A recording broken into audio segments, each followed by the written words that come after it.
One of the biggest challenges I've found in all my years working was when I worked for a foster children's NGO, non-government organisation in Dubbo.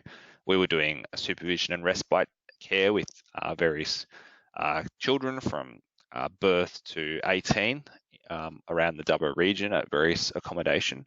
And there was a particular Indigenous teenage gentleman who I was on one particular shift. I think it was an evening shift, just by myself, looking after him, supervising him at the accommodation, trying to find various activities to do with him, and making sure he was fed and looked after and all that. And he decided to get very, he was getting very worked up, and he decided to start throwing furniture at me and throwing rocks and saying, go away, and swearing at me and shouting.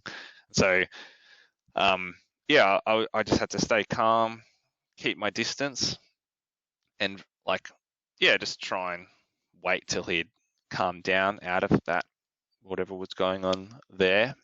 He also tried to walk away from the accommodation. So one of our policies in the organisation was we'd call the manager and then we'd call the police if they were starting to run away. So I was able to call my manager, and we didn't have to call the police in that instance, so we were able to convince him to come back to the accommodation.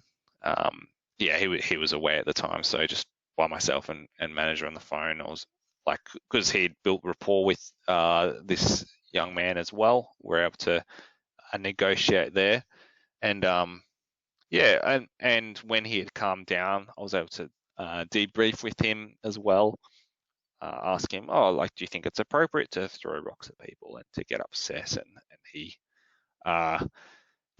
anyway, so it was a very tricky situation, and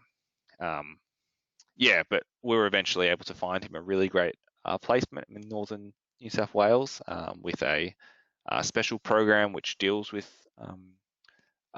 troubled youth. So that was really good.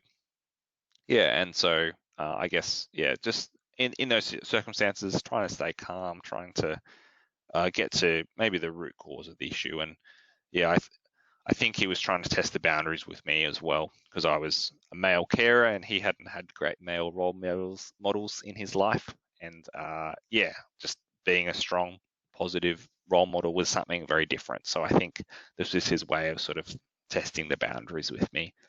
So I'm glad he's hopefully doing well today.